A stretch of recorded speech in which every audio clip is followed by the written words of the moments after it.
ក្លិនឈ្ងុយអ្វីនឹងភាយចេញពីផ្ទះបាយឃើញអូននេះកោបឲ្យក្រាច់ក្រាច់និ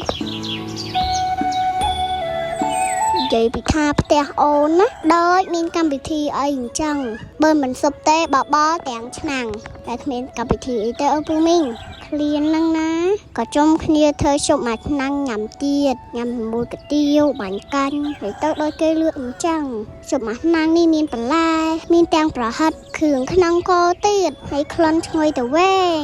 ឡងពេលមកងោះស៊ុបហ្នឹងក៏ចាញ់មកមើលអ៊ំប្រុសអូនលាបពណ៌ផ្ទះអូនវិឆ្ងាល់លាបពណ៌ឡើងខៀវ